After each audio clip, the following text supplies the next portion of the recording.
Everyone, welcome HK Economics classes. Today topic is concept of national income. National income में जो first हमारा meaning है, national income is sum total of factor income earn by normal resident of a country during an accounting year. It means national income है वो जो सम है factor income, यानी जो भी हमारी लैंड, लेबर, कैपिटल, एंटरप्रेन्योर है, उनने जो भी 1 ईयर में जो भी अर्न कमाया है उसको हम नेशनल इनकम में काउंट करते हैं. और जो हम काम करके कमाते हैं और बाय ए नॉर्मल रेजिडेंट, और वो हमारे कंट्री के नॉर्मल रेजिडेंट होते हैं ड्यूरिंग एन अकाउंटिंग ईयर, यानी एक वर्ष के दौरान जो हमारी नेशनल इनकम होती है उसमें जो हम फैक्टर इनकम को सम करते हैं, लैंड, लेबर, कैपिटल, एंटरप्रेन्योर की जो हमारी फैक्टर इनकम है उसको का हम सम करते हैं, और जो नॉर्मल रेजिडेंट के द्वारा अकाउंटिंग ईयर में उसको अर्न किया गया है. सेकंड है हमारा नेशनल इनकम. नेशनल इनकम है 2 टाइप होती है, factor income, transfer income. Factor income is factor income is the income earn by rendering some work. जो फैक्टर इनकम होती है वो क्या होती है कि जो हम कुछ काम करके उसको कमाते हैं. ट्रांसफ़र इनकम होती है is the income which is earn without rendering any work, यानी हम बिना काम किए हमारे पास जो पैसा आता है वो ट्रांसफ़र इनकम होती है. लाइक ओल्ड एज पेंशन है, स्कॉलरशिप है. और फैक्टर इनकम हमारी वो होती है जो हम रेंडरिंग सम वर्क, यानी कुछ कार्य करके हम अर्न करते हैं. It is a payment made by the producer to the household, और ये पेमेंट प्रोड्यूसर के द्वारा हाउस होल्ड को दी जाती है. और जो हमारी ट्रांसफ़र इनकम होती है, it is income which is received by a person as help, यानी जो ट्रांसफ़र इनकम होती है वो एक हेल्प के तौर पर हमें रिसीव होती है, जैसे डोनेशन है, चैरिटी है, एट्सेट्रा. उसके बाद है हमारी फैक्टर इनकम. फैक्टर इनकम में हम क्या क्या इंक्लूड करते हैं, जैसे लेबर है, लेबर के बदले में हमें वेजेस मिलती हैं, लैंड के बदले हमें रेंट मिलता है, कैपिटल के बदले हमें इंटरेस्ट मिलती है, और एंटरप्रेन्योर को प्रॉफिट जाता है. ये हमारी फैक्टर इनकम से अर्न इनकम है. उसके बाद नॉर्मल रेजिडेंट, यानी what is normal resident. A normal resident is said, एक नॉर्मल रेजिडेंट उसे कहा जाता है. आ पर्सन और इंस्टीट्यूट, यानी कोई भी पर्सन और इंस्टीट्यूट हो सकता है. Who ordinarily reside in a country, जो साधारणतः एक कंट्री में रहता है. And whose centre of economy, और जिसका इकोनॉमिक सेंटर है उसी कंट्री में लाई करता है, उसे हम नॉर्मल रेजिडेंट बोलते हैं. He is called a normal resident, उसे नॉर्मल रेजिडेंट कहते हैं. Since he normally lies in the country his economic interest, यानी वो उस कंट्री में उसी टाइम पे रिसाइड कर रहा है, उसका जो सेम इकोनॉमिक इंटरेस्ट है, यानी पैसे से लेन देन का इंटरेस्ट है, वो उसी देश में हो. Period of stay should be at least 1 year, और उसे उस जो पर्टिकुलर कंट्री में रहते हुए 1 ईयर या उससे ज़्यादा का समय हो गया हो.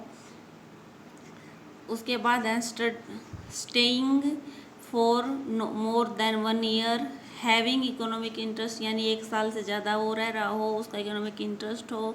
Earning, spending, accumulation are 2 normal condition becoming a normal resident, यानी उसकी अर्निंग, स्पेंडिंग है वो सभी उसी कंट्री के सेंटर में हो रही हो तो वो उस देश का नॉर्मल रेजिडेंट उसे बोलते हैं.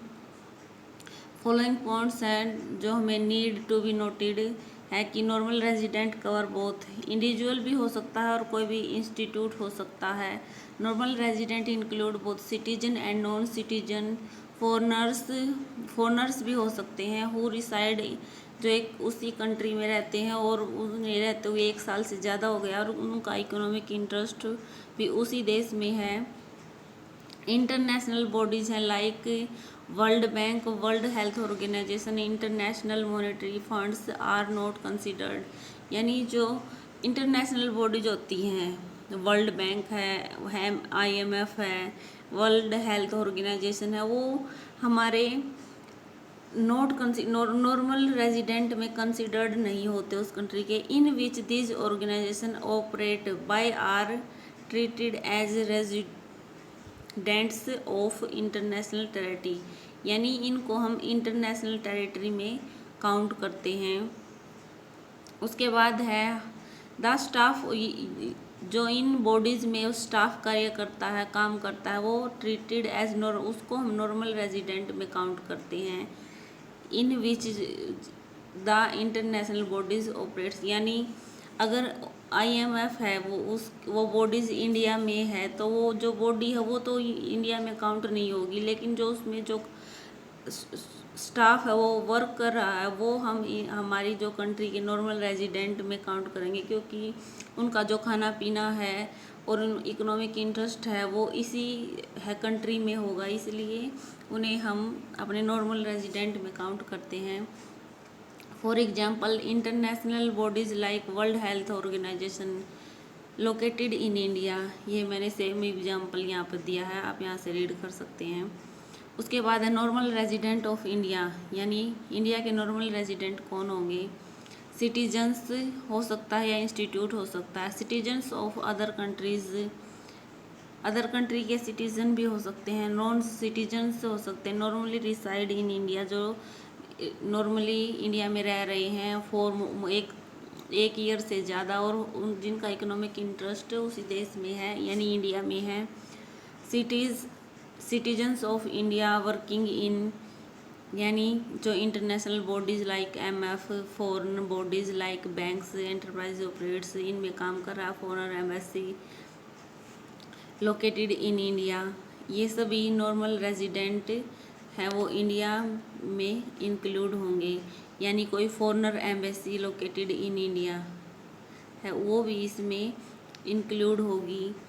Local employ working in foreign embassy located in their country are treated as normal resident. For example, Indian working in US embassy located in India are resident of India, यानी foreigner embassy अगर India में locate है और local embassy जो local employ है working जो foreigner embassy में काम कर रहे हैं इन देयर कंट्री में, are treated as normal resident, उनको हम नॉर्मल रेजिडेंट में ट्रीट करते हैं। फॉर एग्जांपल जो Indian working in US embassies, यानी जो एम्बेसी तो एम्बेसी तो USA की है इंडिया में, और जो हमारे जो देश के नागरिक हैं इंडिया के वो उसमें वर्क कर रहे हैं तो वो हमारे देश के नॉर्मल रेजिडेंट होंगे।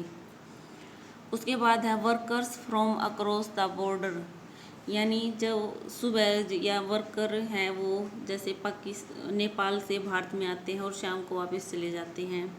Workers from across the border who cross border in morning and work in the other countries like India who work in Nepal return in evening are not resident of the country where they work, यानी India के कोई भी worker है और वो सुबह नेपाल में जाता है काम करने के लिए और शाम को वापस इंडिया में आ जाता है तो वो हमारे देश की रेजिडेंट काउंट होगा, न कि जहाँ पर वो काम कर रहा है वहाँ पर, क्योंकि उसका जो इकोनॉमिक इंटरेस्ट है वो तो इंडिया में ही है।